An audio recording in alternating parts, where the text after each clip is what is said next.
Magandang araw po sa inyong lahat. Ako nga po pala si Laura, isang simpleng babaeng nagtitinda sa palengke ng mga sariwang gulay. Masaya ang aking pamilya sa kabila ng pagiging kapos sa pera. Isa pa ay naniniwala rin kasi ako na hindi naman madadala sa hukay ang kayamanan. Subalit hindi ko akalain na may makikilala pala akong isang mayamang binata na babago ng aking buhay. Siya ay walang iba kundi si Philip. Ang lalaking aking pakamamahalin habang buhay. Gayunpaman, sa layo ng agwat namin sa buhay, tiyak na napakaraming hahadlang sa aming dalawa. Halina't inyong pakinggan ang kwento ng aking buhay. Dahil sa sakit sa puso ay pinili ni Philip na mamuhay ng simple sa probinsya. Nagtayo siya ng isang restaurant bilang negosyo at pampalipas ng oras doon.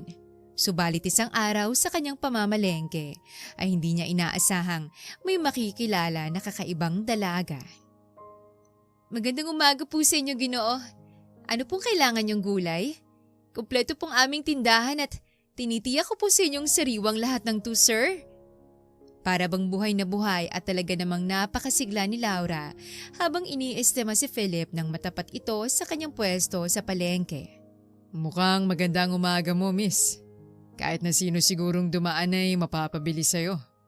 Nakangiting biro ng binata, kaya muling masayang sumagot ang dalaga. Naku sir, hindi lang po ngayong umaga magandang araw ko.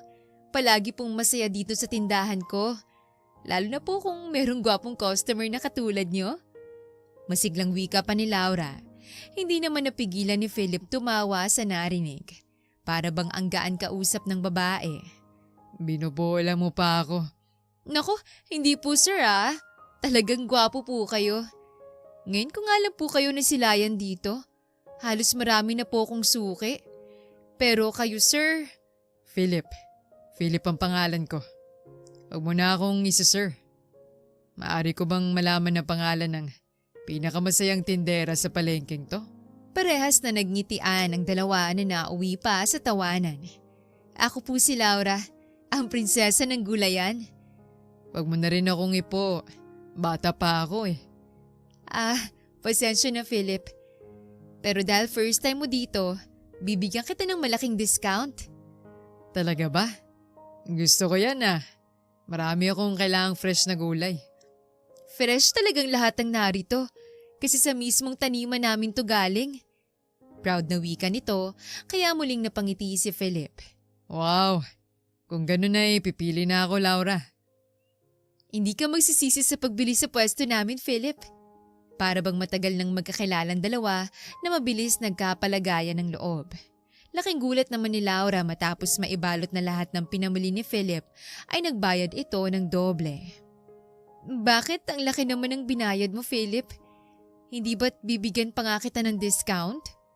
Dahil pinasaya mo ko ngayong araw, ako na lang munang magbibigay sa'yo ng bonus. Ang layo-layo pa ng Pasko eh. Ang aga mo namang magpabonus. Pero salamat, hindi ko tatanggihan to, Philip. Bakas ang labis na tuwa ni Laura habang hawak nitong malaking halaga na binigay ng binata. Kaya hindi nito napigilang magtanong. Masaya ka ba dahil sa pera? Naintindihan naman ni Philip na sa itsura ng dalaga ay hindi naman maipagkakaila na kapos ito. Ngunit wala naman talaga siyang pakialam doon. Natutuwa lamang siya dahil sa kakaibang ugali ni Laura. Para kasing nakakahawa ang pagiging masigla nito at talagang buhay na buhay ang bawat minutong kausap niya ito. Hindi naman. Pero matutuwa kasing nanay ko kapag nakita niyang marami kaming benta. Wala akong pakialam sa pera dahil hindi ko naman ito madadala sa hukay kapag namatay ako. Bigla na lamang natigilan si Philip sa sinabing yon ng dalaga. Parehas kasi sila na paniniwala na hindi importanteng pera. Bagamat mayaman na siya at nasa kanya na ang lahat ng naisin, ay normal lang yon. Ngunit sa isang katulad ni Laura na kapos sa buhay, parang bihira na ganun din ang opinyon nito.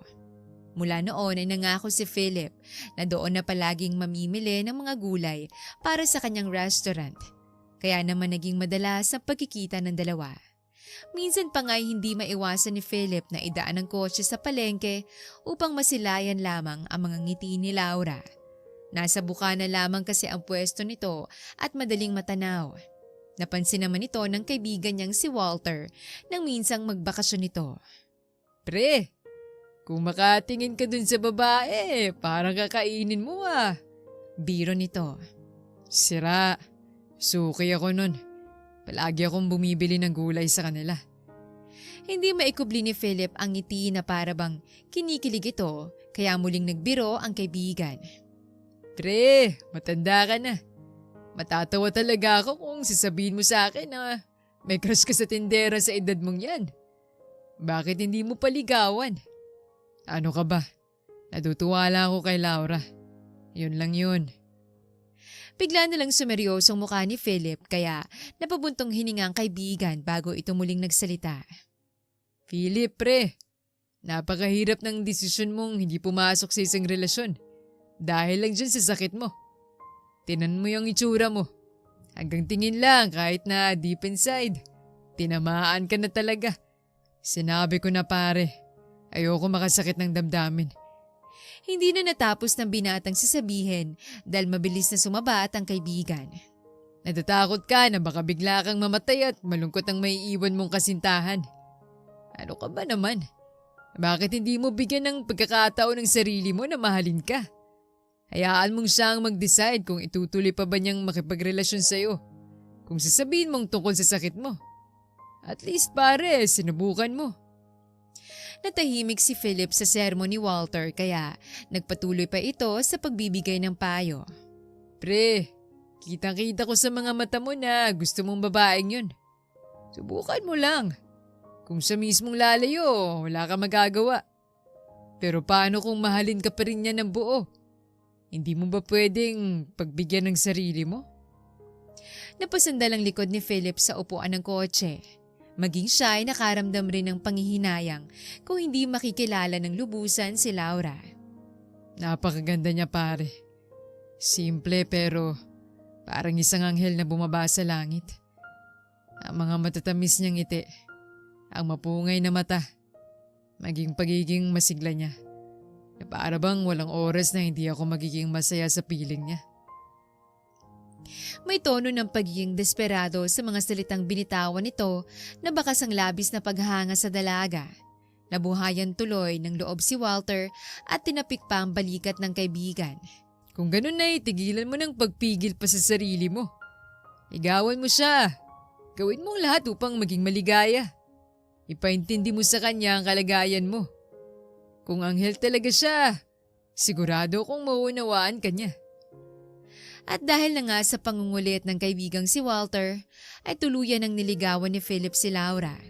Laking gulat ng dalaga nang bigla na lamang huminto ang kotse nito na may bitbit ng bouquet ng rosas. Subalit hindi naman siya nagpahalata at iniisip na marahil ay dadaanan nitong nobya kung meron man. Magandang umaga sa iyo, Philip. Tamang-tamang dating mo. Kaka-harvest lang namin kahapon. Bagong-bago ulit itong mabibili mo. Nakangiti na namang bati ng dalaga. Ang totoo'y hindi ko schedule mamili ngayon, Laura. Ganun ba, Philip?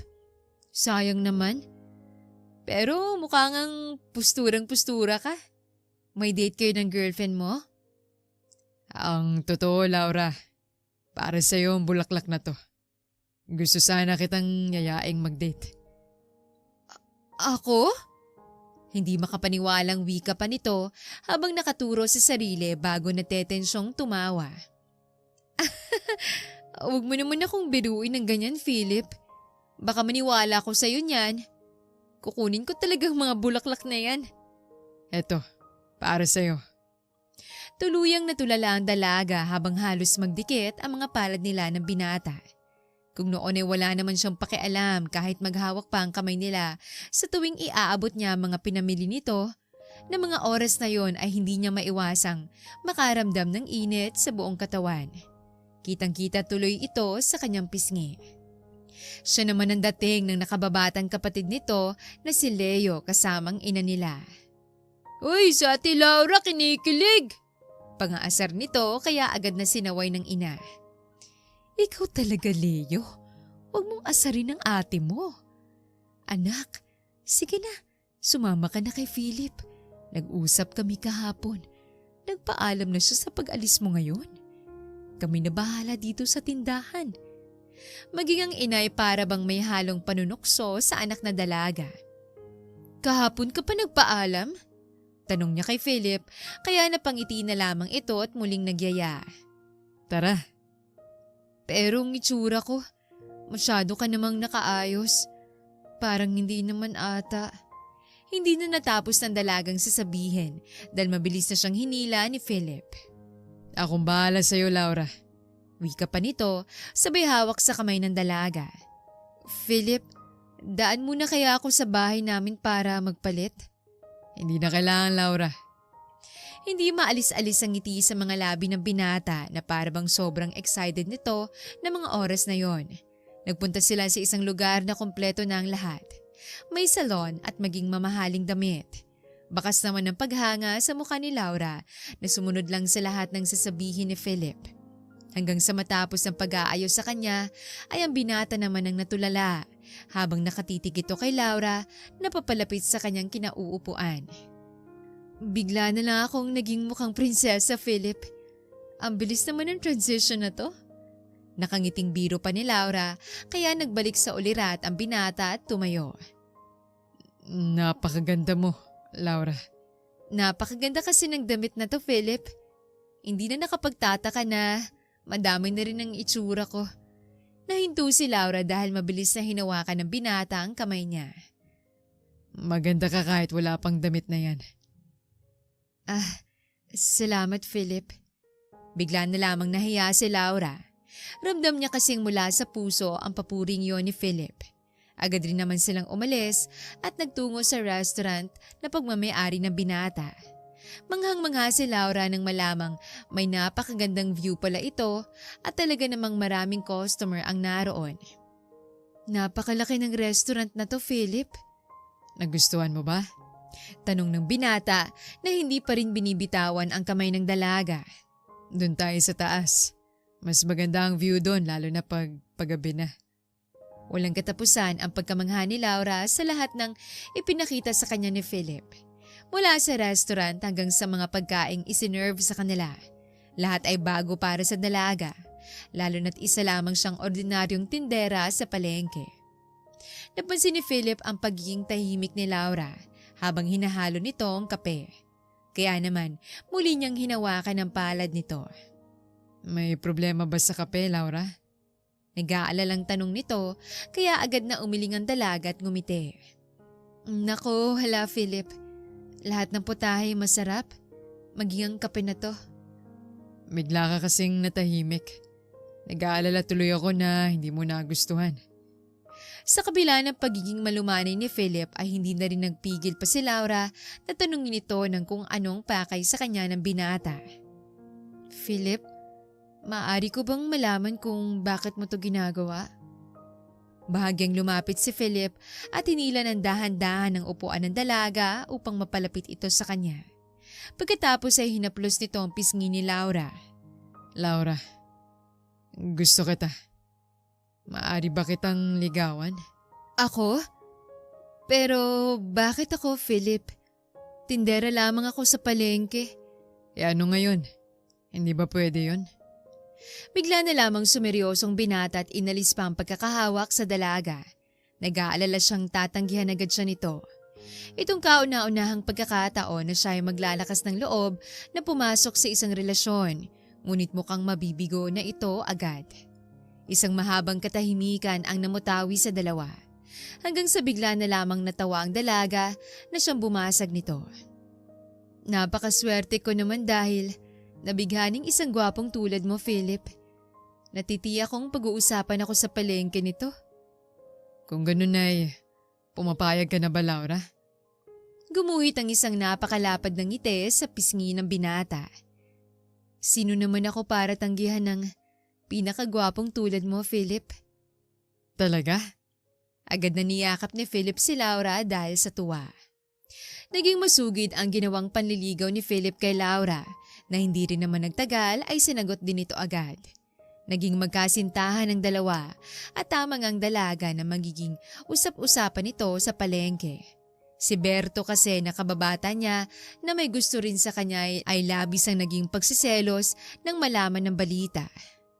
Porket may kotse lang at mukhang mayaman, sinagot mo agad. Iniisip mo bang umahon din sa hirap, Laura? Tanong nito nang makorner ang dalaga na mag-isa sa tindahan. Ano bang pinagsasabi mo dyan, Berto? Wala akong pakialam sa kayamanan ni Philip, no? Hindi ko naman madadala yan sa langit. Bakit ako maghahangad ng pera? Taus-pusong pagmamahal ang dahilan kaya ako siya sinagot. Inis na saan ni Laura, kaya natawa si Berto nang may halong pangungutya. Sino bang niloko mo, Laura? Katulad ka rin na ibang mga kababaihan sa baryo natin. Mag-aasawa ng mayaman o foreigner. Para lang makalis sa mabahong palengke na to. Pagpupumilit ng binata, kaya naman tumalikod na lamang ang dalaga. Bala ka sa buhay mo! Akala ni Laura ay aalis na rin si Berto, subalit hindi pa pala ito tapos at hinawakan siya sa braso upang muling humarap. Huwag mo akong talikuran! Galit ang binata ngunit nahinto ito nang bigla na lamang may tumapik sa likod nito. Mabuti pa ibitawan mo si Laura. Philip? Nakangiting bati agad ng dalaga. Siya namang pagkunot agad ng noon ni Berto. Ang mayabang na mayaman na bagong salta sa lugar namin. Akala mo kung sino kang umasta. Mapera ka lang kaya pinatulan ka ni Laura. Berto, tumahimik ka nga. Maging ang dalagay na inis sa kilos na yon ng kaibigan. Magkaibigan lang tayo. Kaya huwag kang ang umastang kung sino dyan. Mabuti pa umalis ka na. Kalmado lang naman si Philip, subalit galit na sumabat si Berto. Bakit hindi ka umalis? Halos sumigaw na ito at umamba pang susuntokin ng binata. Mabilis namang ipinulupot lang ni Philip sa leeg ang braso nito, kaya nagsisigaw si Berto sa sakit. Aray! Aray ko! Bitawan mo ako! Umalis ka rito at huwag mo nang bubulagbugin pa ang kasintahan kong si Laura. May pagbabantahan sa tinig na yon ni Philip at hinigpitan pang kapit kay Berto. Siya namang paglapit ng dalaga upang umawat. Philip, tama na. Pinagtitinginan na tayo. Nakakahiya. Malungkot na saad nito kaya agad itong bumitaw. Pasensya na. Napakayabang mo! Singhal ni Berto bago nagtatakbo. Kita naman sa pangyayari na lamang si Philip, subalit napakapit ito sa pader na parabang ito ang napuruhan. Natataranta namang lumapit ang dalaga upang alalayan ang kasintahan. Philip, ayos ka lang ba? Nasaktan ka ba? Baka sa mukha ng binata na parabang nahihirapan ito. Kaya naman dali-daling kumuha si Laura ng tubig. Eto, uminom ka muna para mahimasmasan ka. Anong masakit sa'yo, Philip? Ang walang hiyang Berto na yun. Isusumbong ko siya kay tatay mamaya. Okay lang ako, Laura. Babalik na ako sa sasakyan ko. Makakapag-drive ka pa ng ganyang itsura mo? Parang hindi ka nga makatayo, Philip. Ramdam ni Philip na hindi siya basta-basta paaalisin ng kasintahan kaya tinawagan na lamang nitong isa sa mga tauhan sa restaurant upang siya ay sunduin. Ilang saglit rin naman ay dumating na rin ito pero inalalayan pa rin ni Laura na makasakay ang kasintahan hanggang sa loob. Akala ng binata ay lalabas na rin agad ang dalaga pagkaupo niya sa likuran ng kotse. Ninang Vina, pakisabi kay nanay kasama ko po si Philip. Sigaw niya sa katabing tindahan. Paano itong tinda mo? Takang wika naman ng matanda. Kayo na po munang bahala dyan, Ninang. Napakamot na lang ng ulo ang pinagbilhan ni Laura pagkasara niya ng pinto ng kotse. Sigurado ka ba, Laura? Hindi ko naman kayang iwan ka na lang basta, Philip.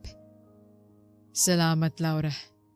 Hinawakan ni Philip ang kamay ng dalaga at inihilig pa ang ulo niya sa balikat nito bago bumaling sa driver. Mang Karding, pakidala na lang po kami sa rest house. Sige po, Sir Philip. Magalang na sagot nito. Iniayos naman ni Laura ang sarili sa pagkakaupo upang makapwesto si Philip ng maganda. Laura, huwag kang aalis sa tabi ko, ha? Bakit naman ako aalis sa tabi mo, Philip? Siyempre naman, babantayan kita. Salamat. Mabilis na nakatulog si Philip kaya naman muling inaayos ni Laura ang ulo nito at inihiga niya sa kanyang dibdib. Walang tigil rin siya sa paghaplos ng buhok ng binata habang sila'y bumabiyahe. Tahimik lang naman ang driver na nakamasid sa kilos ng dalaga na parabang sinusuri ito. Bale wala lang naman yun kay Laura at sa halip, kay Philip lamang itinuon ang buong atensyon. Si Philip naman na himbing sa pagkakatulog sapagkat parabang siya'y nasa payapang lugar. Ramdam niya ang init na nakayakap sa kanya. Maging ang napakabangong amoy nito na animoy may halong aphrodisiac na talaga namang kahali-halina. Maging si Laura'y nakatulog na rin dahil may kalayuan palang rest house mula sa kabayanan. At sa pagmulat ng mata ni Philip na nooy nakauna na pala sa hita ng dalaga ay napatitig na naman siya sa malaanghel na mukha ng natutulog na nobya. Hindi niya maiwasang haplusin ang mukha nito. Dapat ko na bang sabihin sa'yo tungkol sa sakit? Mahal ko. Wika niya pa sa sarili. Sapagkat sa loob ng isang buwan nilang pagiging magkasintahan ay hindi pa rin niya magawang aminin ang tungkol sa sakit sa puso. Katulad pa rin kasi ng inaalala niya ay natatakot siyang masaktan ng dalaga at mawala ang mga ngiti nito sa labi. Subalit kanina lamang na nakaramdam siya ng matinding galit ay bigla na lang siyang nanghina. Bawal na bawal kasi sa kanya ang sumobrang emosyon. Mapaggalit man ito o sobrang kagalakan. Hindi kasi yun nakakayanan ng may butas niyang puso. Anong iniisip mo, Philip? Nakangiting tanong ng dalaga. Nang pagdilat ng matay, ito agad ang nasilayan. Laura, mahal kita. Itong unang lumabas sa bibig ng binata bago inabot ang labi ng kasintahan upang ito ay halikan. Bagamat isang buwan na ang relasyon nila ay nakakaramdam pa rin ng pagkailang si Laura sa tuwing halikan siya ni Philip. Ang binata kasing kauna-unahan niyang nobyo kaya naman wala pa itong karanasan sa ganong bagay. Hindi ko ba maririnig ang sagot mo sa sinabi ko, mahal ko? Para bang nagtatampo si Philip sa tanong nito matapos maghiwalay ang kanilang mga labi. Paano ba naman kasi ako makakasagot? Bigla mo na lang dinukwang ang labi ko. Pabirong saad naman ng dalaga na sinundan pa ng matatamis na pagtawa. Nakakaakit kasi ang mga labi mo. Kung pwede ko nga lang sanang kagatin. Ano? Si Laura naman ang siyang nahiya sa birong yon ng kasintahan at agad na hinampas ang braso nito. Aray naman, ang sakit. Kunwari namang nasaktan talaga ang binata kaya agad na hinaplos ito ng dalaga. Sorry na, mahal ko. Ikaw naman kasi. Malambing na saad nito kaya muling natulala si Philip. Hindi pa rin nawawala ang kilig sa puso niya sa tuwing tatawagin siya ng ganun ng nobya. Gusto ko rin na marinig na sabihin mong mahal mo ako, Laura. Mahal kita, Philip. Mahal na mahal kita. At muli naglapat ang mga labi ng magkasintahan. Naghalikan sila na para bang wala na itong katapusan. Ilang saglit pa ang lumipas ay nagpasya na rin ang dalawa na lumabas ng kotse. At sa entrada pa lang ng rest house ay halos manlaki na naman ang mata ng dalaga dahil sa labis na pagkamangha. Animoy isa kasing mamahaling pasyalan ang bahay na yon na tanging sa telebisyon lamang niya nakikita. Itong bahay mo, Philip? Hindi, Laura. Rest house lang to ng pamilya ko. Nasa Maynila ang bahay ko.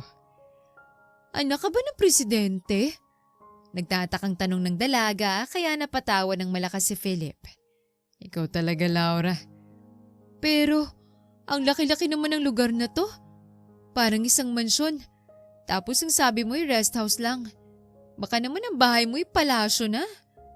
Hindi pa rin makapaniwalang dalaga kaya naman niyakap na lamang ito ng nobyo. Huwag mong sabihin sa akin na nagdadalawang isip ka na sa akin dahil sa mayaman ako. Napakayaman mo nga, Philip. Sigurong bahay namin ay kasing laki lang ng garahe nyo. Agad na kumala si Philip sa pagkakayakap at umupo sa sofa. Kung ganun ay ayaw mo na ba sa akin, Laura? Hindi ba't ang sabi mo ay hindi naman importanteng kayamanan? Kasi hindi naman madadala yun sa hukay. Napaupo na rin si Laura sa tabi ng nobyo at hinawakan ng kamay nito. Bakit naman kita aayawan ng dahil lang sa pera, Philip? Nagugulat lang siguro ko tsaka nag-aalala na Hindi ako matatanggap ng pamilya mo. Daig pa siguro ng langit at lupang pagitan nating dalawa. Langit at lupa. Para naman sa pelikula yun. Oo, talaga. Para tayong mga bida sa pelikula. Parang Cinderellang peg ko. Bakit? Sino nga maalipin sa prinsesa ko?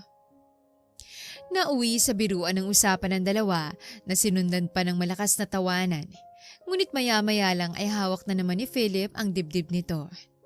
Philip, kanina ko pa napapansin na palagi kang nakahawak sa dibdib mo. Masakit ba? Hindi kaya dapat na tayong magpunta sa ospital? Nag-aalalang tanong ng dalaga, kaya napangiti muli ang binata at kinuwang kamay nito upang ilagay sa dibdib niya. Napakasaya ko kasi ngayon kasama kita. Salamat at hindi mo ko iniwan, Laura. Akala ko kanina lalabas ka na rin ng kotse. Inihilig pa ulit nito ang ulo sa dibdib ng dalaga na para bang naglalambing na tuta. Hinaplos naman ni Laura ang buhok ng binata at hinalikan ng noon nito. Bakit ko naman iiwanan ng kasintahan ko sa ganong sitwasyon? Alam kong hindi mabuting pakiramdam mo. Kaya nga kung gusto mo ay samahan na kita ngayon sa ospital. Hindi ko kailangan ng ospital, Laura. Ang manatili ka sa tabi ko ay sapat na. Maari bang dito ka magpalipas ng gabi? Para bang nagsusumamong itsura nito, kaya hindi mapigilang matawa ng dalaga. Ang drama mo naman, Philip. Sasamahan kita magdamag. Pero uuwi mo na ako. Tingnan mo itsura ko. Amoy palengke pa ako. Dikit ka ng dikit sa akin. Nahinto si Laura nang mahigpit siyang yakapin ni Philip. Gusto ko kaya ang amoy mo. Ang himbinga ng tulog ko kanina eh. Huwag ka nang umuwi. Ako nang bahala sa damit mo. Pahiramin mo na lang ako ng damit para malaban ko tong suot ko.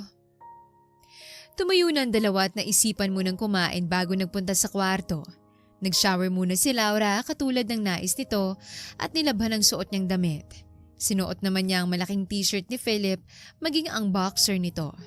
Naputulala tuloy ito dahil napaka-sexy ng itsura ni Laura sa damit niya. Bakas ang magandang hubog ng katawan nito, maging ang makinis na balat. Animoy isang mabagsik na hayop ang mga mata ni Philip na handang sakmalin ang nakahaing pagkain. Nakangiti namang naupo si Laura sa tabi nito habang pinupunasan ang basa niyang buhok. Sabay hawak sa baba ng kasintahan upang isara ang bibig nito. Baka may pumasok na langaw, mahal ko. Biro nito, subalit seryosong sumagot si Philip. Napakaganda mo, Laura. Akala ko anghel ka. Pero isa ka palang Diyosa. Sira ka talaga, Philip. Hahampasin sanang muli ni Laura ang braso ng kasintahan, ngunit agad itong pinigilan ng binata. At sa halip ay hinalikan ng kamay ng dalaga na mabilis na mula ang mga pisngi. Para bang bigla na lamang nag-init ang buong katawan niya ng mga sandaling yon. Laura, mahal kita. Mahal na mahal kita. Saad pa nito na panay ang pagdampi ng labi sa braso ng dalaga hanggang sa unti-unti nitong maabot ang balikat. Nagtamang kanilang mga mata at nang sandaling yon ay pareho silang natigilan. Philip. Tanging pangalan lang ang nasambit ni Laura, ngunit hindi na rin natuloy ang nais sabihin sapagkat agad na inangkin ni Philip ang labi niya. Naging marubdob ang kanilang paghahalikan na para bang wala itong katapusan. At dahil na rin sa init ng eksena ng mga oras na yon, ay hindi na pinigilan ng malikot na kamay ng binata na idapo ito sa dibdib ng kasintahan. Muling na-shock si Laura. Maging yon kasi ang kauna-unahang pagkakataon na may humawak ng kanyang maselang bahagi. Alam niya ang nais ni Philip, subalit nakakaramdam siya ng takot dahil na rin siguro yon ang kanyang first time. Laura. Namamaos na tawag rin ni Philip sa pangalan ng kasintahan at pinagdikit ang noon nila. Patawad. Hindi ko magawang pigilan ng sarili ko. Hinaplos pa nito ang pisngi ni Laura bago muling nagsalita sa gitna ng kanilang mga labi. Sabihin mo lang kung ayaw mong ituloy ko, Laura. Ayaw kong pilitin ka. Dagdag pa nito at muling binigyan ng isang matamis na halik sa labi ang nobya. Natatakot ako, Philip. Ito ang unang karanasan ko. Hindi ko alam kung magagawa ko ng tamang nais mo. Ano bang sinasabi mo, Laura? Hindi mo kailangang mag-alala tungkol doon. Akong bahalang magpaligaya sa'yo. Basta't gusto mo rin ang gagawin natin at hindi ka napipilitan lang. Mahal din kita, Philip. Hindi ako napipilitan. Gusto kong maranasan to. Kasama ka. Napangiti si Philip habang haplos pa rin ang pisngi ng kasintahan. Salamat, Laura. Pagkatapos noon, ay natagpuan na lang ni Laura ang sarili na wala ng kahit na anong saplot habang nakahiga sa kama. Si Philip naman ay nasa ibabaw niya at naghahanda na rin sa gagawing pag-angkin sa kanyang pagkababae. Laura, kumapit ka lang sa akin, mahal ko. Gagawin ko ang lahat para hindi kita masaktan ng husto. Pangako, mahal ko. May tiwala ako sa iyo, Philip. Ikaw nang bahala sa akin, mahal ko. Mahigpit na naghawak ang kanilang mga kamay bago tuluyang inangkin ni Philip ang kasintahan. Isang malakas na ungol ang pinakawalan ni Laura sabay sa pagpatak ng kanyang mga luha. Laura, ayos ka lang ba, mahal ko? Nag-aalalang tanong ng nobyo na agad na hinalikan ng pisngi kung saan tumulong luha niya. Philip? Iyakapin mo lang ako, Laura. Kung kinakailangang ibaon mo mga kuko mo sa likod. Para mabawasan ng sakit ay gawin mo, mahal ko. Tumango naman si Laura at ngumiti.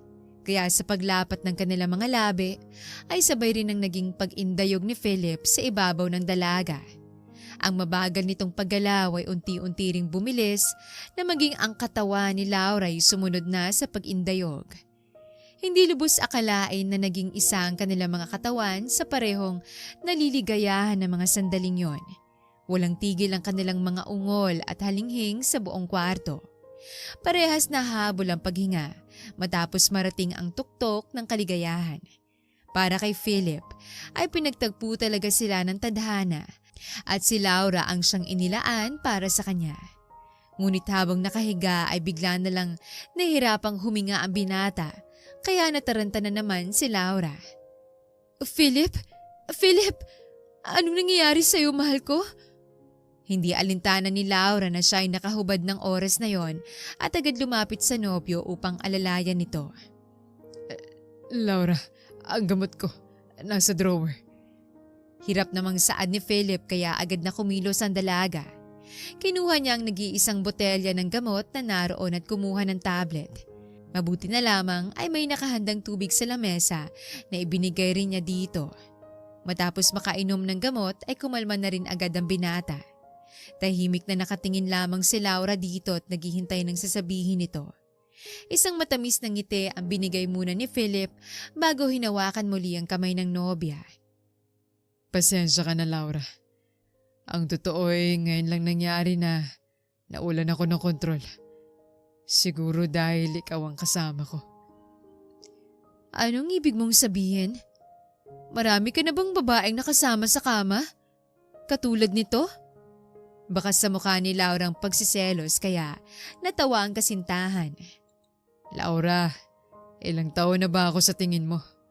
Hindi ba't mas nakakapagtaka na wala pa akong karanasan sa edad kong to? Hindi tong first time mo? Inosente pa ring tanong ng dalaga kaya lalong lumakas ang tawa ng binata na dahilan upang humawak na naman ito sa dibdib. Philip? Ikaw kasi, pinapatawa mo ako ng husto. Hinila ni Philip ang kasintahan at mahigpit itong niyakap. Parehas pa rin silang hubot-hubad ngunit balewala lamang ito. Salamat, Laura. At umayag kang akong unang maswerteng lalaking umangkin sa'yo. Pangako, magmula ngayon ay hindi lang puso kong pagmamayari mo. Maging ang katawan ko, mahal ko. Ikaw lang tanging babaeng papaligayahin nito. Sinamahan pa ni Philip ng biro ang pahayag na yon at inilagay pa ang kamay ng dalaga sa kanyang alaga. Mabilis tuloy na mula ang pisngi ni Laura. Ikaw talaga? Puro ka biro. Nahinto ang dalaga sapagkat angkin muli ng binatang mga labi niya. Masuyo at mainit silang naghalikan hanggang sa sumeryosong mukha ni Philip. Laura, may sakit ako sa puso. Alam kong napansin mo na to ngayong araw. Bawal ako magalit ng gusto at maging ang sumaya ng labis. Katulad ngayong gabi. Bigla na lamang natulala si Laura sa ipinagtapat ng kasintahan, kaya naman nagpatuloy ito sa pagsasalita. Ngayong gabi lamang nangyari to sa buhay ko, Laura. Napakasaya ko. Nasa sobrang saya, parang sasabog ang puso ko. Seryosong saad nito at inilagay muli ang kamay ng dalaga sa kanyang dibdib. Laura, patawad kung magiging makasarili ako na ipilit ang pag-ibig ko para sa'yo. Sa kabila ng kalagayan ko, hindi ko alam kung hanggang kailan pa ako mabubuhay. Ano bang sinasabi mo? Mabilis na sumabat ang dalaga kaya si Philip naman ang natulala. Diyos ka ba para sabihin yan? Bakit ka nawawalan agad ng pag-asa? Sakit lang naman yan. Hindi ba't mayaman ka? Pwede kang magpa-opera para gumaling ka. Laura. Bakit ka nagsasalita na para bang mamamatay ka na? Sinubukan mo na bang magpagamot? Ang lakas-lakas mo, diba? Sinundan ng pigil na pag-iyak ang mga katagang binitawan ng dalaga. Yon ang kauna-unahang pagkakataon na nakita ni Philip na umiyak ng ganoon ang kasintahan. Wala tuloy itong ibang nagawa kundi ang hilahin nito upang ikulong sa kanyang dibdib. Laura, patawad. Hindi ko gustong saktan ka, Laura. Patawarin mo ko. Bakit ka nahingi ng tawad, Philip?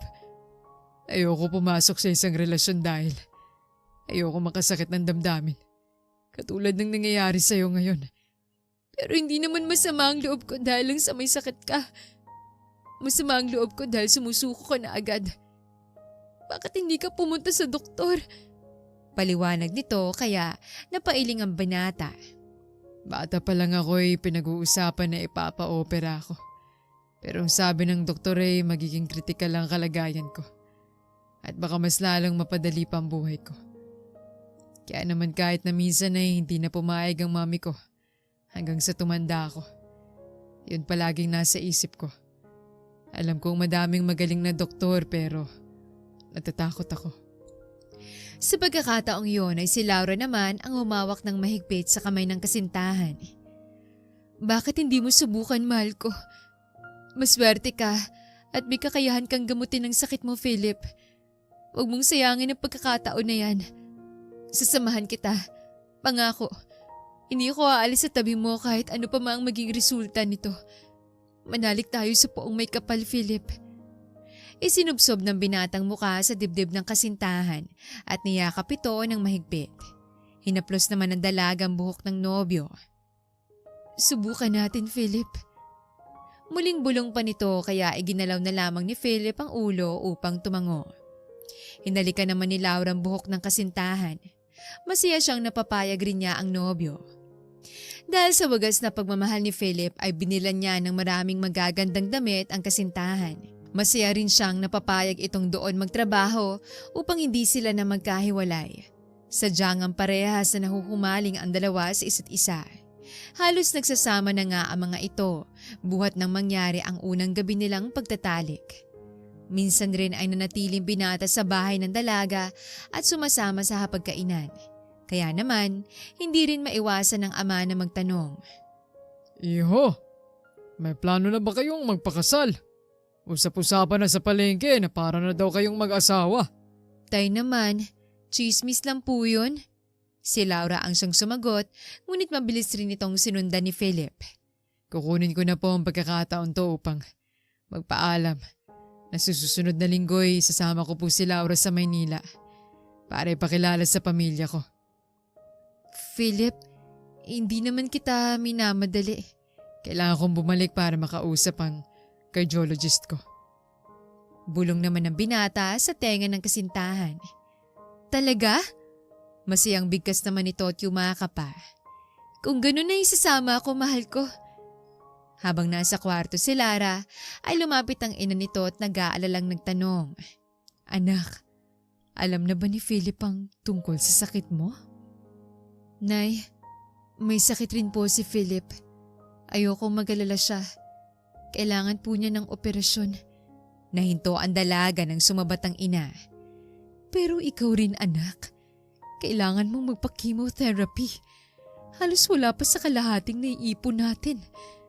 Kung mayaman si Philip, bakit hindi ka na lang? Nay naman, kahit na minsan po hindi sumagi yan sa isipan ko.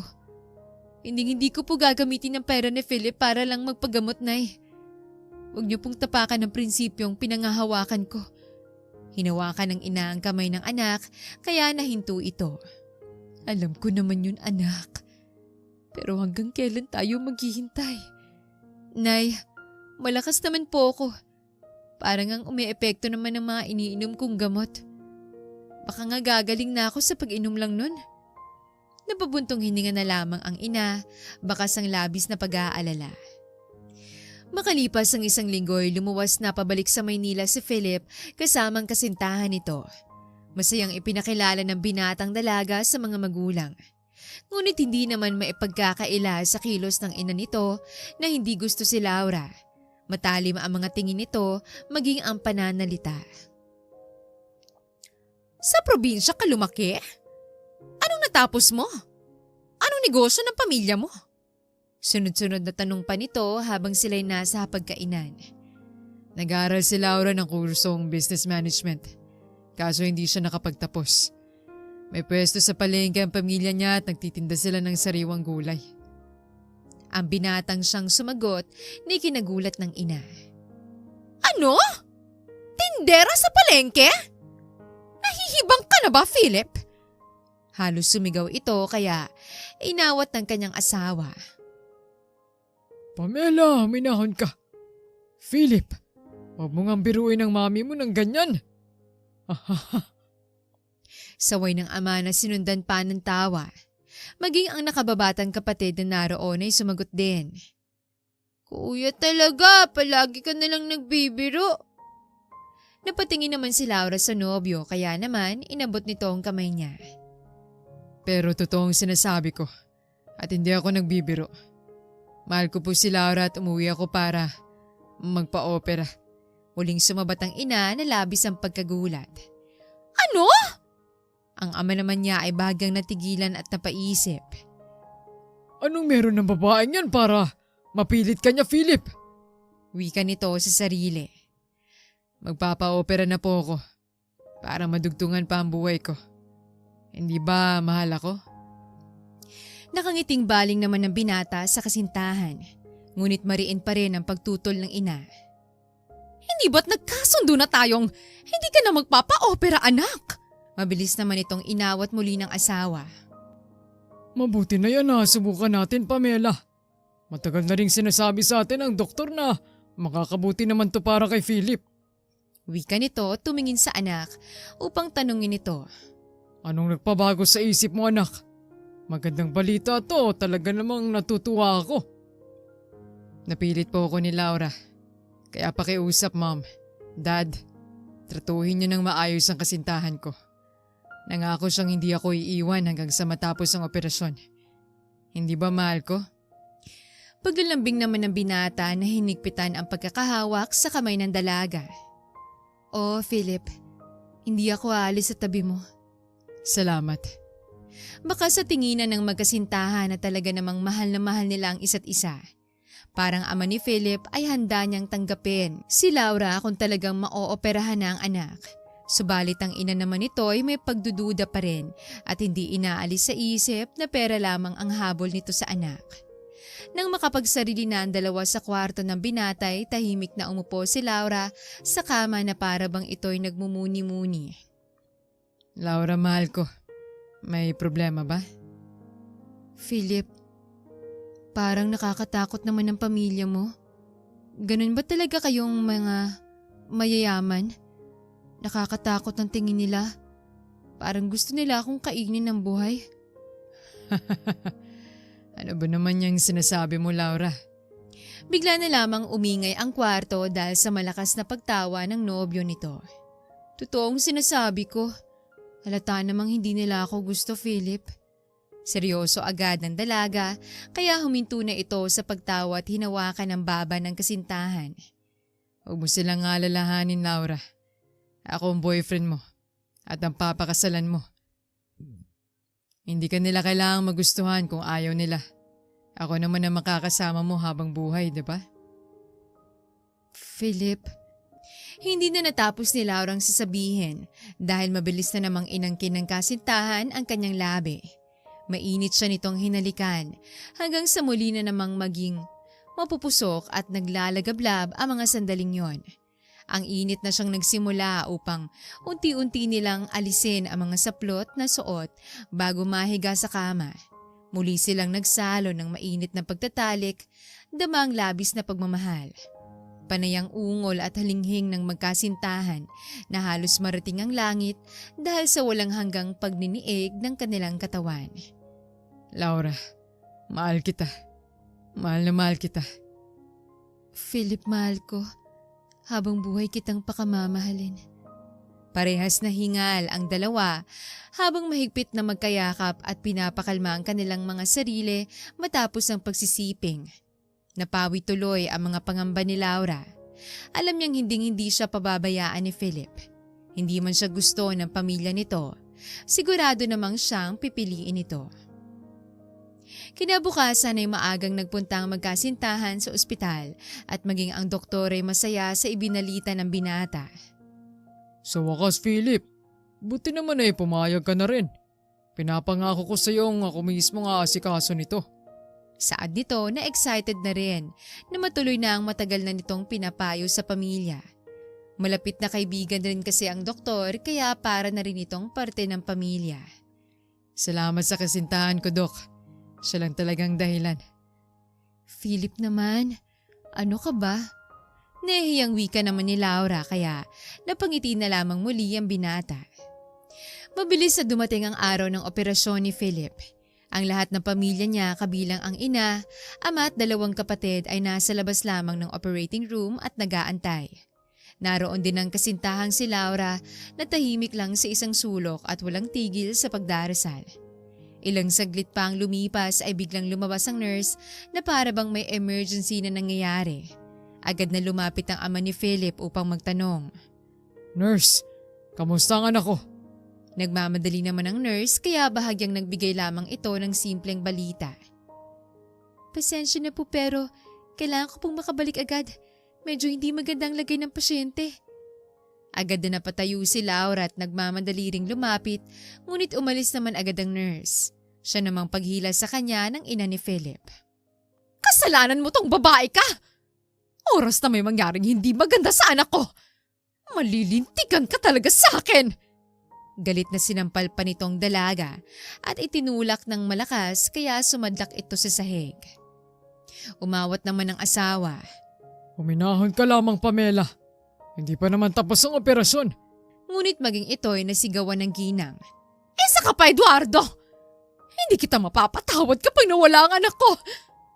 Hindi kita mapapatawad. Philip, anak ko! Anak! Bigla rin naman itong nagiiyak sa takot na mawala ang pinakamamahal na anak.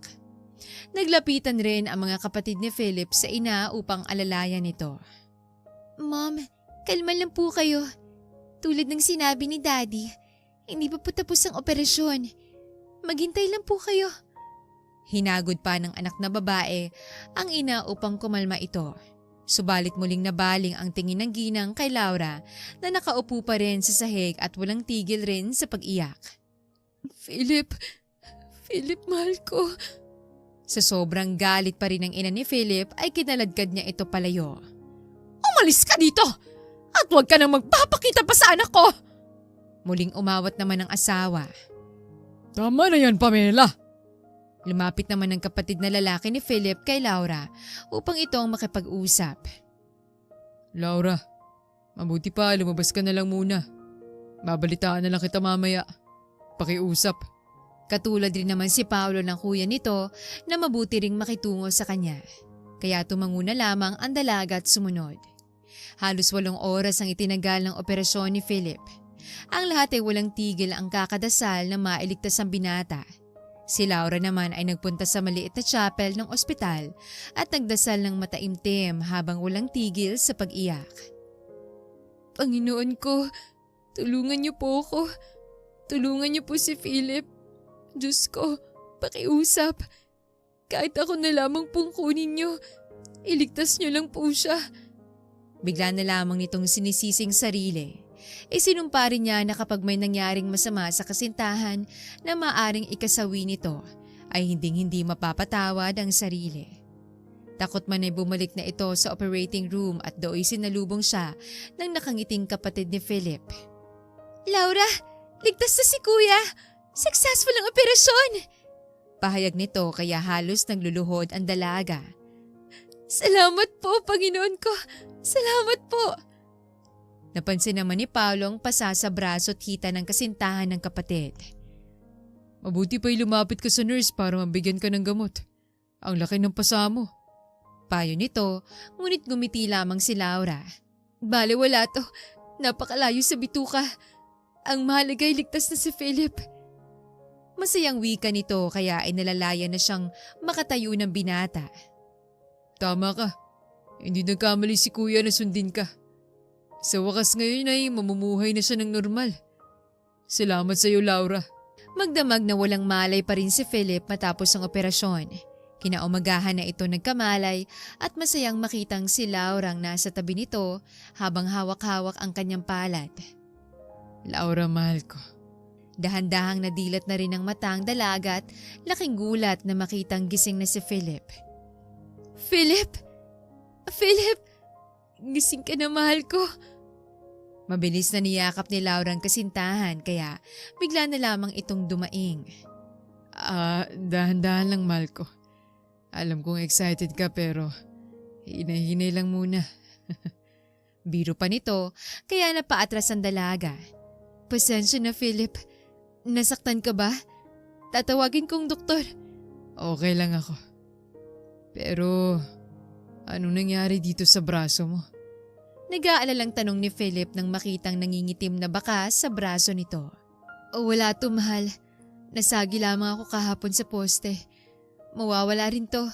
Binigyan na rin ako ng nurse ng gamot. Ramdam ni Philip ang tensyon sa kilos ng kasintahan habang nagpapaliwanag ito. Tatanungin niya pa sana ngunit nagpasuka na ang kanyang pamilya. Lumapit ang ina sa pwesto kung saan nakatayo si Laura kaya naman umatras ang dalaga. Tiningnan muna siya ng masama ng matanda dahilan upang mapayuko na lamang siya. Ma'am, please. Huwag niyong takutin ang girlfriend ko. Saway naman ni Philip na hindi pala inaalis ang tingin sa nobya. Halika, mahal ko. Nandito ka sa tabi ko. Tawag pa niya at pinaupo ito sa kama. Nagpatuloy ang palitan ng kwento ng mag-anak patungkol sa mga bagay na walang kaalam-alam si Laura. Kaya naman tahimik lamang ito na para bang siyang isang outcast. Kung hindi nga lang sa palaging paghawak sa kamay niya ni Philip, ay mas nanaisin na sana niyang umalis. Nakauwi na rin ng bahay si Philip makalipas lamang ilang araw. Si Laura ang siyang palaging nasa tabi nito at buong pusong inalagaan ng kasintahan. Subalit ng mga oras na yon ay hindi pa rin siya tanggap ng ina ng binata. Talagang ayaw ni Pamela na magkatuluyan ng dalawa, kaya naman kinausap niya ng sarilinan si Laura. Hetong 5 milyon. Iwan mo ang anak ko. At wag na wag ka nang magpapakita pa sa bahay na to. Seryosong saad nito. Nanlaki naman ang mga mata ni Laura sa perang nakalatag sa kanyang harapan. Natitiyak niyang matutuwa ang mga magulang kung makikita ito, sapagkat maaari na siyang makapag-chemotherapy para sa sakit na leukemia. Napangiti naman si Pamela sa reaksyon ng dalaga. Para sa kanya ay napakadali lang naman palang palayasin ito sa kanyang pamamahay. Pirmahan mo ang kasulatang to at lumayas ka na! Muling utos nito. Napapikit naman si Laura bago ito nagsalita. Paumanhin po subalit. Hindi ko po matatanggap ang salaping yan. Nahinto ang dalaga dahil sa pagsabat ng matanda na agad nagalit. Ano? At anong gusto mo? 10 milyon? O baka naman gusto mong angkinin ang lahat ng kayamanan na meron ng anak ko? Hindi ko po minahal si Philip ng dahil sa pera. Muling nahinto si Laura sa pagtayo ng matanda at sumigaw ng, Sinungaling! Akala mo ba maniniwala ko sa'yo? Pinibilog mo lang ang ulo ni Philip! Hindi po. Totoo po ang sinasabi ko. Mahal ko po si Philip ng buong buhay ko. Nagngingit-ngit sa galit na nagsalita ulit ang ina ng binata. Manahimik ka! Lumayas ka na sa harapan ko at siguraduhin mong hindi ito malalaman ni Philip. O malilintikan ka sa aking babae ka! Layas! Sigaw nito kaya natatarantang nagtatakbo si Laura. Magmula noon ay palaging balisa ang dalaga na ipinag-alala naman ni Philip. Laura, anong problema? Bakit hindi mo sabihin sa akin, mahal ko? Tanong ng binata habang mahigpit itong yakap. Nanatili namang tahimik si Laura sa takot na maibunyag niya ang naging usapan nila ng ina nito. Ngunit mapilit ang nobyo. Palibhasa ay mabilis na naghilom ang sugat na natamo mula sa operasyon ay naging malikot muli ang mga kamay nito. Nagsimula rin itong paulanan ng mainit na halik ang bawat parte ng kasintahan. Mahal kita, Laura. Pakiusap. Mangako kang hindi mo ko iiwan. Ha? Pagsusumamo pa nito habang nakatitig sa mata ng dalaga. Hinaplos naman ni Laura ang mukha ng nobyo na nooy nasa ibabaw na niya. Napapikit si Philip sa pagdamping niyo ng mainit na palad ng nobya. Mahal na mahal kita, Philip. At walang kahit na anong magpapabago pa sa nararamdaman ko para sa'yo. Sa pagsagot na yun ni Laura, ay muling naglapat ang kanilang mga labi at masuyong naghalikan. Ang halik na siyang naging hudyat upang alisin nila ang saplot ng bawat isa upang muling magtalik. Hindi tulad ng mga gabing natatakot silang masobrahan na naman si Philip at bigla na namang makaranas ng sakit sa puso. Na mga sandaling yon ay nawala ang kanilang mga kontrol at talaga namang ibinigay ang lahat upang makamit nila ang walang hanggang kaligayahan. Animoy pareho silang nasa alapaap habang pinaliligayang bawat isa. Walang tigil ang malakas na ungol at halinghing na kanilang pinakawalan. Umalingaw-ngaw ito sa buong kwarto ng gabing yon. Laura, magpakasal na tayo. Itong nasambit ni Philip matapos bumagsak ang katawan nito sa ibabaw ng kasintahan. Philip? Hindi naman maiwasan ni Laurang maluha dahil sa sinabi niyo ng binata. Masaya siyang sa kabila ng pagtutol ng ina nito ay wagas ang pag-ibig sa kanya ng lalaking pinakamamahal. Buong akala ni Laura ay magagawang labanan ng wagas nilang pag-iibigan ang lahat ng hadlang na dumating. Subalit hindi pala tumigil ang ina nitong si Pamela na makakuha ng alas. Muli siyang kinausap nito sa isang kwarto at inihagis ang kasulatang may pirma ng kanyang mga magulang. Heto! Tinanggap ng magaling mong mga magulang ang 10 milyong inalok ko. Kapalit ng pag-alis mo rito. Ano? Nangihinang napaluhod si Laura habang hawak ang dokumento kaya nagsalita ulit si Pamela. Lumayas ka na bago ko padalhin ang kasulatang to sa anak ko. Ibabalik ko po ang pera. Kukunin ko ang perang yun at ibabalik sa inyo. Sa pagkakataong yun ay sumagot na rin si Laura ng buong tapang. Nagmataas naman lalong ina ni Philip. At talagang hindi ka pa rin susuko? Tuwang-tuwa nga mga magulang mo dahil sa kakarampot na perang yon. Aminin mo sa sarili mong pera lamang ang kailangan nyo. Hindi ang kawawa kong anak na gagamitin mo lang sa pag-ahon nyo sa putik. Hindi huminto sa pagyurak ng pagkatao ni Laura at ng pamilya niyang matanda, kaya bigla na lamang siyang nagpuyos sa galit. Isinusumpa kong ibabalik ko sa inyo ang perang yon at patutunayan sa inyong nagkakamali kayo. Mabilis na umalis si Laura ng kwarto. Palihim rin niyang kinuha ang perang natatabi buhat nang dumating sila ni Philip sa bahay nito at agad na nagpunta sa terminal ng bus pabalik sa probinsya. Hindi na niya nagawang magpaalam sa nobyo dahil sa labis na pagkalito sa ginawang yon ng magulang. Wala siyang ibang nais kundi ang ibalik ang salaping binigay ni Pamela. Hindi ako mukhang pera. Hindi ko kailangan ng bagay na yun. Hindi ko yun madadala sa hukay. Nagsusumigaw ang puso ni Laura habang nasa biyahe. At makalipas ang 7 oras ay narating na rin niya ang bayan at nag-tricycle papunta sa kanilang bahay. Naabutan niya ang pamilya na nag-iimpake na. Nay, Tay, ano pong nangyayari? Gulat naman ang mag-asawa sa biglaang pagdating ng anak. Laura, anak ko, makakapagpakimaw ka na. May pera na tayo, anak. Masayang wika ng ina. Nay, akin na pong perang yan. Ibabalik ko po sa nanay ni Philip. Nahinto si Laura nang sumabat ang ama. Pero anak, Biyaya to sa atin ng Diyos. Sa wakas gagaling ka na. Di ba't ang mahalaga mabubuhay ka pa ng mahabang kapiling kami?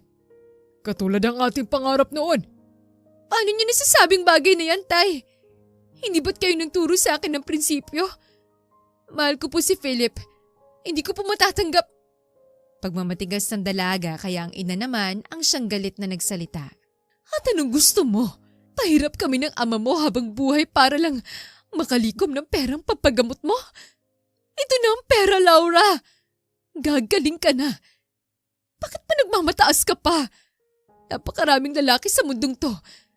At bakit kasing isang mayamang katulad pa ni Philip ang pinapangarap mo? Isa ka lamang mahirap. Anak ng magsasaka at tindera sa palengke. Huwag na huwag mo yung kalimutan. Kaya tumigil ka sa pagpantasya na magiging bahagi ka ng mayamang pamilyang yon. Isa ka lamang peste sa bahay na yun, Laura. Pumagitna na ang ama at pinigilan ng asawa sa pagbitaw ng mga masasakit na salita sa anak. Tama na yan, Lorena. Walang nagawa si Laura kundi ang mapaupo at mag-iiyak. Lahat kasi ng sinabi ng ina ay pawang katotohanan. Totoo namang sa bahay ni Philip ay para lamang siyang isang anino na tanging kay Philip lang may halaga. Tanging ang nobyo lamang ang may malasakit sa kanya. Oo nga't mabait ang kapatid nitong si Paolo ngunit madalas ring ramdam niya na ibang-ibang mundong ginagalawan nila. Sa bahay naman nila Philip ay labis ang pag-aalala ng binata sa hindi pag-uwi ng kasintahan. Wala itong kahit na anong binanggit sa kanya kung saan ito pupunta. Sinamantala naman ito ng ina at pinakitang kasulatang pinirmahan ng magulang ni Laura. Hindi na babalik ang babaeng yon, Philip. Masaya nilang tinanggap ang 10 milyon. Ano? Bakas ang labis na pagkabigla sa mukha ni Philip kaya sumabat ang ama. Ano naman tong ginawa mo, Pamela? Tahimik man ang ama ni Philip ay labis ang pasasalamat nito kay Laura dahil sa ginawa para sa anak niya. Hindi man ito magpakita ng suporta sa relasyon ng dalawa ay gusto naman niyang dalaga bilang kabiyak ng anak. Natitiyak kasi niyang aalagaan ito ni Laura habang buhay. Ngunit sadyang iba ang ina na masaya pang ipinamukha kay Philip na pera lamang ang habol sa kanya ng mahirap na pamilya. Alam mo bang hindi man lang nagdalawang isip ang mag-asawang yun nang makitang pera? Ang sabi pa nila ay susunduin ng anak sa lalong madaling panahon. Pero mukhang hindi na rin nakatiis ang babaeng yun at siya na mismong umuwi sa kanila. Tama na! Galit na sigaw ni Philip at nagpunta sa kwarto upang magbihis. Nais niyang pumunta sa probinsya at marinig kay Laura ang tunay na mga nangyari. Ngunit pagdating niya sa bahay ng pamilya nito ay wala ng tao at ayon sa kapitbahay ay nagmamadaling umalis ang buong pamilya. Hindi rin nila alam kung saan nagpunta ang mga ito. Maging ang pwesto sa palengke ay sarado na rin. Agad tuloy nagkuyom ng kamao si Philip dahil sa sobrang galit. Bakit, Laura? Pera lang palang kailangan mo. Bakit hindi mo sinabi sa akin? Handa akong ibigay sa iyo ang lahat. Bakit kailangan mo itong gawin sa akin? Labis ang naging paghihinagpis ni Philip ng mga sandaling yon. Hindi niya napigilang magpakalasing. Mabuti na lamang at dinamayan siya ng ama at nagpayo. Anak, alam kong nakakagulat ang ginawang yun ni Laura. Marahil ay napagod siya sa paggigipit ng ina mo. Pero magaling ka na. Okay ka na ngayon, anak. Bakit hindi ka na lang magsimula ulit? Siguro ito ang panahon para ibaling ang atensyon mo sa negosyo natin. Ikaw ang panganay. Tutulungan mo ang kapatid mo. Isa pa, malay mo. Matagpuan mo rin ang babaeng sadyang nakalaan para sa'yo. Seryosong wika ng ama na tanging pagtango lamang ang nagawa ni Philip. Kaya naman magmula noon ay nag-focus si Philip sa pagtatrabaho sa negosyo. Katuwang ang kapatid na si Paolo. Makailang ulit rin tong sineta para sa blind date ng ina ngunit palagi lamang niya itong tanggihan. Sa mga oras na yon kasi hindi pa rin niya magawang kalimutan ang kaisa-isang babaeng minahal niya ng lubusan. Sa kabilang banda naman ay hindi natuloy ang pagpapakimotherapy ni Laura dahil napag-alamang siya pala'y nagdadalang tao. Kinailangan muna niyang maisilang ang kambal. Labis ang paghihirap at pagtitiis ni Laura sa pagbuntis hanggang sa panganganak na muntik pa niyang ikasawi. Mabuti na lamang talaga ay malaki ang 10 milyon at nagawa nitong mailigtas ang buhay nilang tatlo. Ngunit dahil rin doon ay kinapos na ang panggastos para naman sa pagpapagamot niya. Madalas tuloy na lumiliban siya sa mga session na ikinabagsak lalo ng kanyang pangangatawan. Labis ang kanyang pagkapayat at unti-unti ring nalagas ang buhok niya. Sa tuwing titignan ang sarili sa salamin ay takot at awang nararamdaman niya. Takot na isang araw mawala na siya at awa sa kambal na kanyang maiiwan. Ayokong maging katulad niyo si Mama, mga anak. Hayaan niyo't babalikan ko ang papa niyo. Siya na lamang ang bahala sa inyo. Saad ni Laura habang karga-karga ang isa sa kambal at inihehele ito. Suot ang makapal na bonnet at malaking jacket ay muling lumuwas si Laura ng Maynila upang puntahan si Philip. Halos 2 taon na rin ang lumipas at natitiyak niyang hindi siya agad makikilala ng dating nobyo sa itsura niya. Nakatayo siya sa gate at malayo pa lamang ay tanaw na siya ng ama ni Philip. Inihinto nitong sasakyan sa kanyang harapan. Anong ginagawa mo rito sa labas, Laura? Laking gulat ni Laura nang banggitin ng matanda ang pangalan niya dahil sa pag-aakalang walang sino man ang makakakilala sa kanya. Gusto ko pong makausap si Philip. Nakayukong wika nito kaya binuksan ng matanda ang kotse. Sumakay ka rito. Nagdalawang isip pa si Laura ngunit napagtanto niyang ito ang pakay niya kaya siya lumuwas. Ito ang nararapat niyang gawin at handa niyang tanggapin ang lahat ng sasabihin ni Philip sa kanya. Isa pa'y wala naman siyang hinangad sa araw-araw kundi ang muling masilayan ang pinakamamahal na kasintahan. Habang nakaupo sa sofa ay panay ang pagkusot ng dalaga sa mga daliri niya. Walang dudang siya'y kinakabahan sa paghaharap nila ni Philip. Hindi rin naman nagtagal ay narinig niyang malakas na tawanan ng mga taong papasok mula sa pinto. Alam niyang ang isa rito ay mula sa dating kasintahan. Bigla na lamang siyang napangiti nang marinig ito at animoy maluluha ng mga oras na yon. Subalit pagkakita pa lamang ni Philip sa dating kasintahan ay bigla na lamang itong nagngingit-ngit sa galit. Maging ang ina nitong si Pamela na nakasunod rin pala sa mga anak. Anong ginagawa ng babaeng yan dito, Eduardo? Sigaw nito. Mahinahon namang sumagot ang asawa. Hayaan mong marinig natin mula kay Laura ang nangyari. 2 taon nang nakalipas. Bakit pa, Dad? Nakalipas na yon. Hindi na dapat pag-usapan pa. Isa pa hindi dapat kayo nagpapasok ng hindi kilala sa bahay natin. Baka may mawala pa rito. Masaya namang sumang-ayon ng ina sa anak. Narinig mo ang anak mo? Hindi ka kasi dapat nagpapasok ng estranghero sa bahay natin. Para namang mga matatalim na kutsilyong tumusok sa puso ni Laura ang mga narinig mula kay Philip. Nakayuko lamang siya at hindi napigilang tumulo ang mga luha. Ngunit natigilan ang lahat. May duguring tumulo sa ilong ng dalaga. Si Paulo ang siyang nagbanggit nito sa dalaga. Laura, dumudugong ilong mo. Ayos ka lang ba? Nag-aalalang tanong nito. Pasensya na. Tanging nasabi ni Laura at mabilis itong pinunasan. Napulunok naman si Philip dahil mula sa pagiging masigla nung una niya itong makilala ay napakalaki ng pagbabago sa itsura nito. Nagpatuloy naman si Paulo sa pagsasalita. Kuya, bakit hindi natin pakinggan si Laura? Malayong naging biyahe niya. Siguro naman hindi kalabisan ng pakinggan siya. Suggestion nito na tinutulan ng ina at nagsabing, hindi na kailangan pa yon. Subalit maging ang asawa nito ay sumabat. Tama si Paolo, Pamela. Tumahimik ka at pakinggan natin si Laura. Mariing utos ng padre de pamilya. Kahit ano pang sabihin mo, hindi na magbabago nito ang katotohanan na iniwan mo ako dahil lang sa pera. At wala akong planong makipagbalikan pa sa'yo. Galit na wika naman ni Philip, kaya bigla na lamang napaluhod si Laura. Hindi ako nagpunta dito, Philip. Para sa dahilang yun. Kung ganun bakit bumalik ka pa? Kulang pa bang halagang nakuha mo? Galit na sigaw ng binata. Dahil sa loob ng 2 taon, ay ngayon lamang niya nailabas ang matagal na kinikimkim. Napayuko naman si Laura na labis ang takot na ipinagtabuyan siya ng hindi man lang nasasabing pakay. Kaya naman dahan-dahan niyang inalis ang bonnet na suot at doon tumambad ang halos nakakalbo na niyang ulo. Lahat ng nasa kwartong yon ay natulala at hindi makapaniwala sa kanilang nakita. Nakayuko pa rin naman si Laura bago ito muling nagsalita.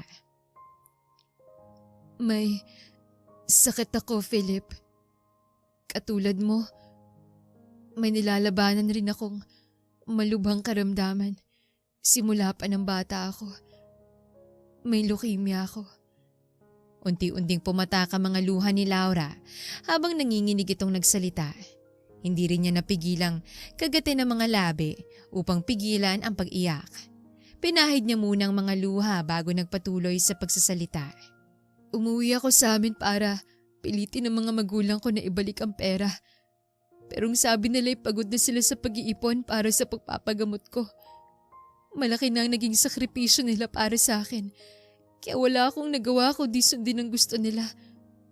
Si Philip na nakatayo lamang at tulala sa harapan ng dalaga ay para bang binuhusan ng malamig na tubig habang pinakikinggan ang sinasabi ng dating kasintahan. Hindi na napigilan ni Laura na iangat ang muka upang tingnan ng lalaking kanyang pinakamamahal.